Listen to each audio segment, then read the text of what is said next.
let's talk about extrema of a function of two variables on a curve. So when we have a curve in here, I actually can parametrize curve as x equal to function of one variable, y equal to function of one variable.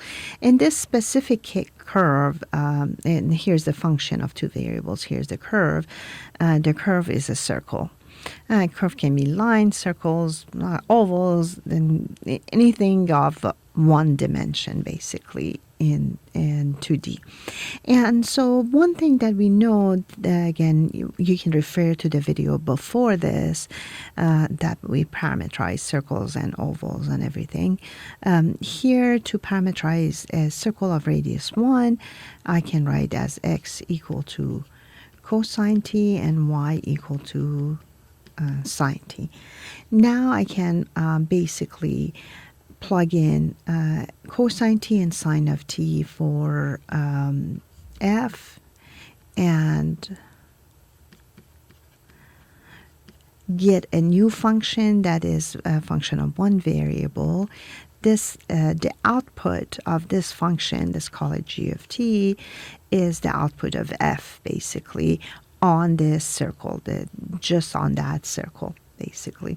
And here I'm going to get for x, I get cosine squared t minus 4 sine t cosine t plus sine squared t, cosine squared t, and sine squared t. You can leave it like that. It has to be simplified.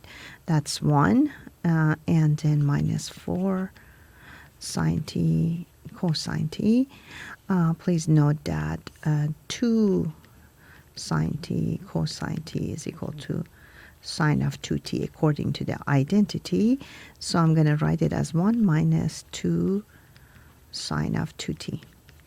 Now that this is g of t, I'm going to go g prime of t to find using the first derivative test in calculus 1, find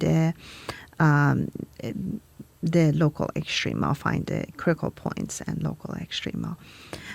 And so here I'm going to get minus 2, then derivative of sine is cosine of 2t, derivative of inside is 2, so I'm going to get minus 4 cosine of 2t. From here, if I set the g prime of t equal to 0 in entirety of the circle, I get a bunch of answers, right? So I get 2t is equal to pi half plus 2k pi, or 2t equal to 3 pi half plus 2k pi. Let's say the parameterization, we want to go around ones.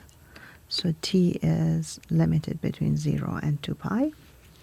And in here, if I solve for k equal to 0, I get t equal to pi fourth.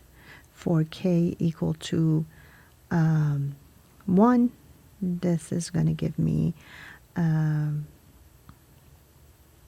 dividing by 2, it's pi fourth plus pi, which is 5 pi fourth. And in here, I get t equal to, for k equal to 1, I get 3 pi fourth. And for k, I'm sorry, k0, I get 3 pi fourth. For k equal to 1, divide by 2 again, I get 3 pi fourth plus pi, which is 7 pi fourth. So these are the answers that I get. You can figure out whether or not these are maximum or minimum, but this tick gives you the critical points on that circle. And because circle is a closed curve, you can use the bounded and closed closeness of the curve to figure out which one's actually absolute min and absolute max, basically. So that's the next part. And one other thing that I want to mention is this, that when you were computing, when you plugged in cosine of t and sine of t, another way of finding, so if z is equal to f of x and y, another finding of dz dt is just to use the f sub x times x prime of t plus f sub y times y prime of t.